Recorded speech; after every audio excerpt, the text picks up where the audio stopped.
Good afternoon. Treasure Troller here. And here it is. For all my viewers. All 3 or 4 of you. The reveal video. The reason why the Utah is nothing but a wild goose chase.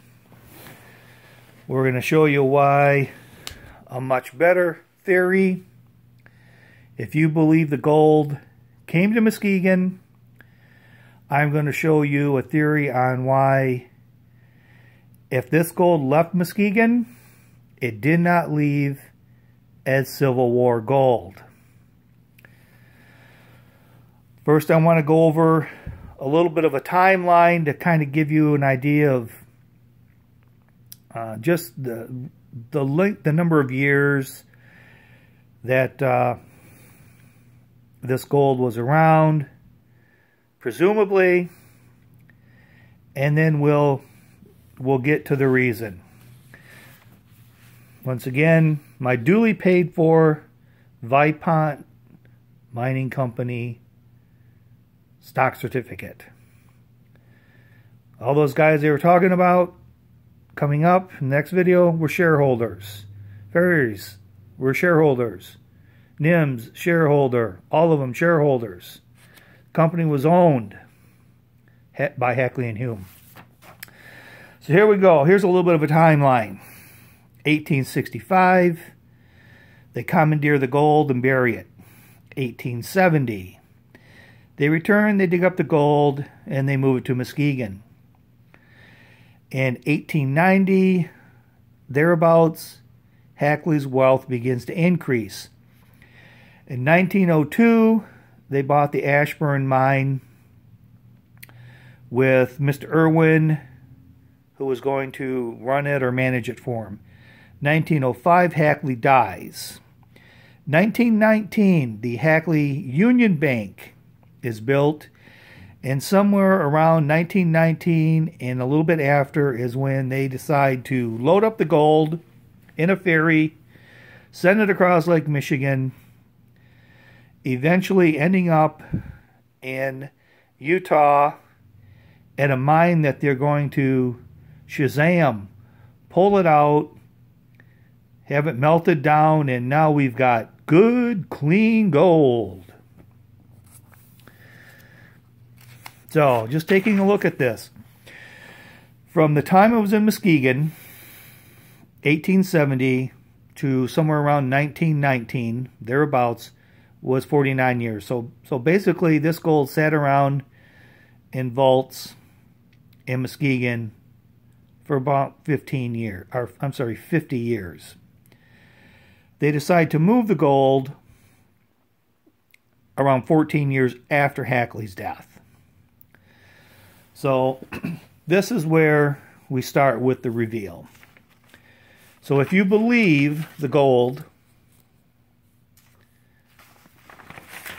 made it up to Muskegon, now the problem is, of course, laundering the gold.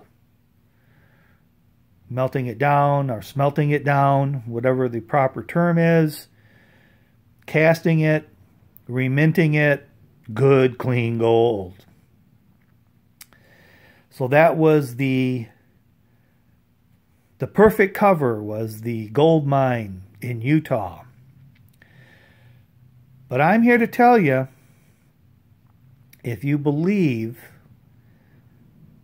that they actually got the gold and they got it to Muskegon, the gold into Muskegon, the gold never left Muskegon as Civil War gold. And this is why.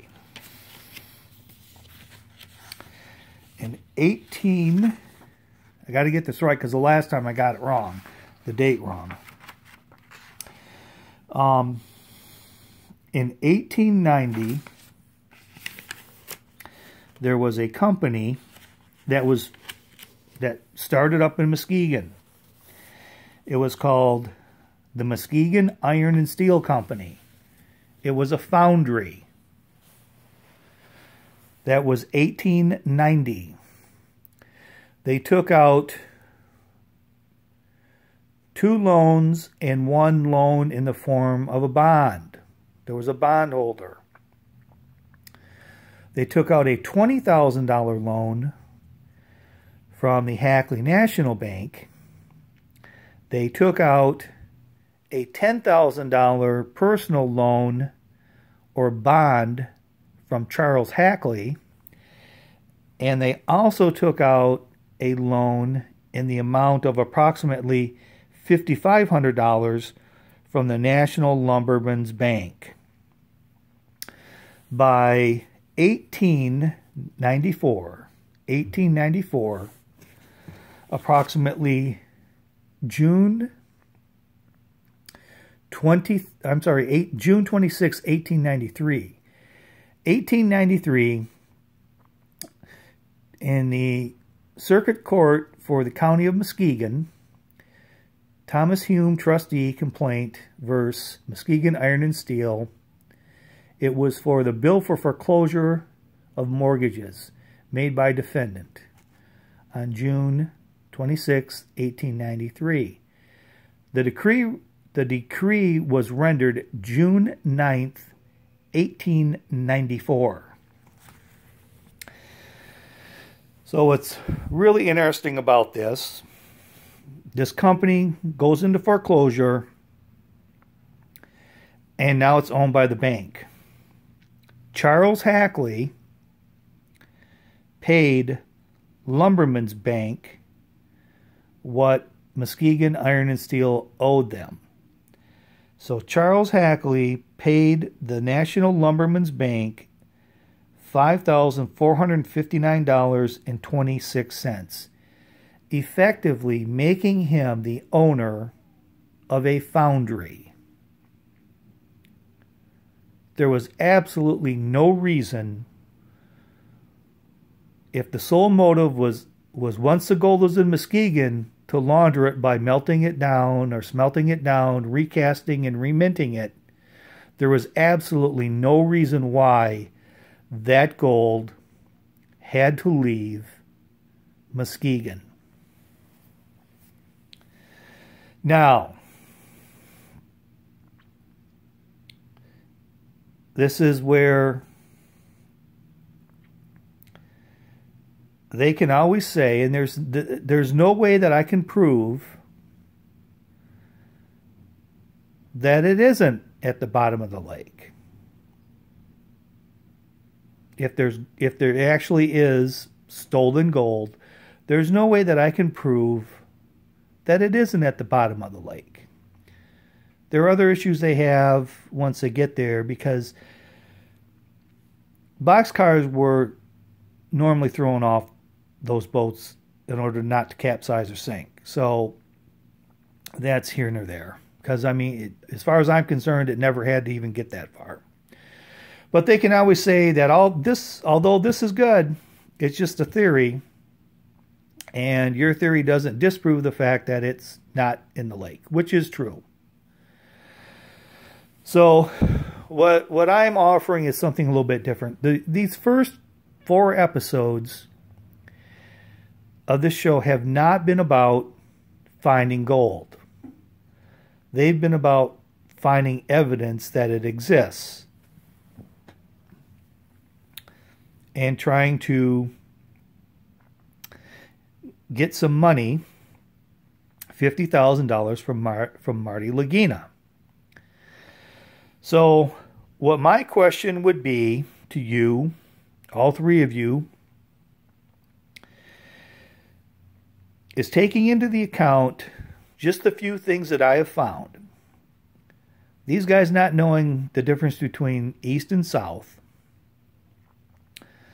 The last video about the moving of the alleged gold in Muskegon, and this video that Charles Hackley actually owned a foundry.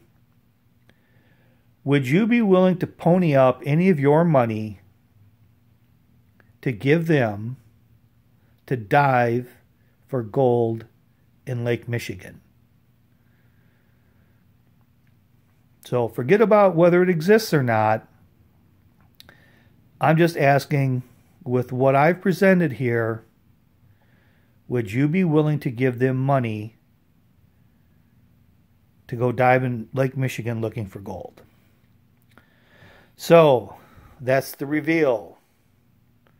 A foundry in Muskegon, approximately 1894, just shortly after Charles Hackley's wealth began to increase. So, if you want to believe there was gold in Muskegon, it made it up here. This might be the reason that it was here and that Charles Hackley got so vastly wealthy. So, this is Treasure Troller. I'm going to sign off. History Channel, give me a like, give me a dislike. Tell all your friends to take a look at the video and see what they think. So if all 3 of you tell somebody, maybe I'll get 6 viewers. But that's it. This is Treasure Troller signing off. Everyone have a good day.